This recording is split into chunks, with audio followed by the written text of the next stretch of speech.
საბოტაჟის მცდელობის და საქართველოს სახელმწიფო ინტერესების ხელყოფის მიზნით უცხოეთის ორგანიზაციისთვის და უცხოეთის კონტროლს დაქვემდებარებული ორგანიზაციისთვის მტრულ საქმიანობაში დახმარების ფაქტებზე გენერალური პროკურატურის საგამოძიებო ნაწილში 8 თებერვალს გამოძიება დაიწყო. Როგორც პროკურატურის განცხადებაში აღნიშნული, დანაშაული 5-დან 10 წლამდე და 7-დან 15 წლამდე პატიმრობას ითვალისწინებს. გამოძიება ერთიანი ნეიტრალური საქართველოს წარმომადგენლების მიერ შეტანილ განცხადებაზე დაიწყო.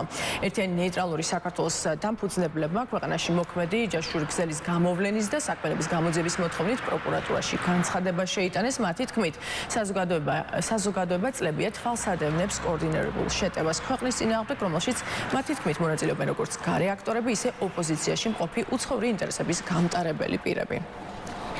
ეს არის ოცნების დე-ფაქტო ხელისუფლების ზრახვები და მათი მოღალატეობრივი ჩანაფიქრი, რომ საქართველოს მოაქციონ სრულ იზოლაციაში და ჩვენი დასავლელი პარტნიორებისგან, ვინც ამდენი წლის განმავლობაში საქართველოს ეხმარება ფეხზე დადგომაში, განვითარებაში, დემოკრატიულ სახელმწიფოდ ჩამოყალიბებაში, სწორედ მათგან შექმნას მტრის ხატი. უზურპაცია ხელისუფლების გაყალბებული არჩევნების გზით, შემდგომ ცხადია მოითხოვს იმას, რომ საერთოდ ჩაიკეტოს ყველანაირი პოლიტიკური თავისუფლების სივრცე.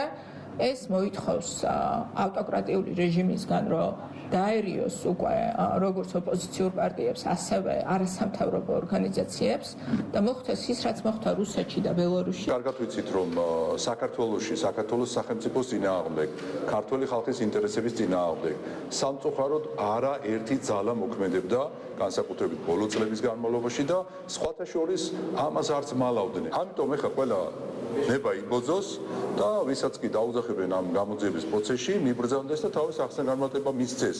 თუ რატომ აწყობდა საბოტაჟს ქვეყნის წინააღმდეგ? ის მუხლი, რომელთაც გამოძიება არის დაწყებული, რომელსაც საბოტაჟის მცდელობა ქვია, ხაზს უსვამს ფაქტს და იმ გარემოებებს, რომ ჩვენს ქვეყანაში არსებობენ ძალები და ადამიანები, რომლებიც მათ შორის სხვადასხვა ორგანიზაციის იქნება თუ სხვადასხვა გავლენიანი წრეების გავლენების ქვეშ არიან და ამ ყველაფერს ცდილობენ, რომ მართლაც რომ საბოტაჟი მოახდინონ ჩვენი ქვეყნისა